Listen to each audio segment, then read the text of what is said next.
Different air painting tools have always been designed for specific tasks and different materials. As model builders, we're almost always applying some type of paint, so no discussion about air painting would be complete without looking at how the various paints we use for modeling interact with an airbrush and contrast it with the materials that an airbrush was originally designed for. Airbrushes were developed in the latter part of the 1800s, with the actual term airbrush appearing in the 1890s. At that time, the purpose of the airbrush was to provide the graphic artist with a tool that could better render the shadows and shadings seen in real life. The materials of choice were inks, dyes, and watercolors, and until the digital workflow began to dominate the landscape, the focus of most airbrush manufacturers was still the graphic artist.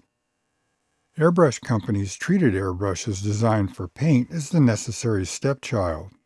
However, today we have a good selection of small air painting tools. The major difference between the materials most often used by an airbrush artist and modelers is the pigment, or lack of. Typically, airbrush artists work in transparent materials, such as dyes, inks, watercolors, or transparent paints. Dyes don't contain pigments. They derive their color from dissolved chemicals. Inks can be dye-based or contain very fine pigments. Watercolors and transparent paints contain very fine pigments. In contrast, the paints that are used for models are almost always opaque paints. This diagram illustrates the difference between transparent paint and opaque paint. The pigment in the transparent paint is smaller in size and more widely dispersed. This allows the color of the underlying material to be reflected back along with the color of the pigment. The pigment in an opaque paint is larger in size and less dispersed. This blocks any reflection of the underlying color, so that light is only reflected off the pigment. Along with the difference in size, pigments also differ greatly in shape. When used in an airbrush, the particle size and shape are significant, and as you can see, simply diluting the opaque paint won't alter the shape or particle size of the pigment. Paints are made up of 4 basic elements: pigments, binders, liquids, and additives. The major difference between different paint types is the binder. The function of the binder is to hold the pigment together. Binders are categorized according to the drying or curing mechanism. Lacquer paints dry by simple solvent evaporation. Enamels dry and cure through oxidative cross-linking. Acrylics cure by forming cross-linked polymers. Urethanes typically use a catalyst to promote polymerization.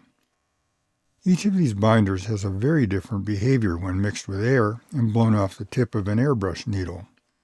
Enamels are very slow to cure, making them the easiest model paint to airbrush. The polymerization of urethanes can be varied by controlling the catalyst, making them airbrush friendly as well. The evaporation time of the volatile organic compounds in lacquer can be altered with different reducers, so they can be made more suitable for an airbrush.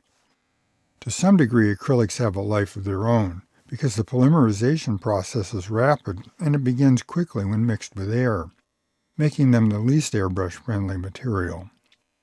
The takeaway here is that the choice of any airbrush is integral not only with the application, but the choice of the material as well. In my final airbrush video, I'll explore exactly how these materials interact with specific types of airbrushes and miniature spray guns. I'll also answer the numerous questions I receive for airbrush recommendations by presenting my choice of the specific air painting tools that I rely on. For a more complete discussion of paint types, their chemistry, and characteristics, I'd strongly encourage you to check out my webpage devoted to paint. I have the link in the description below.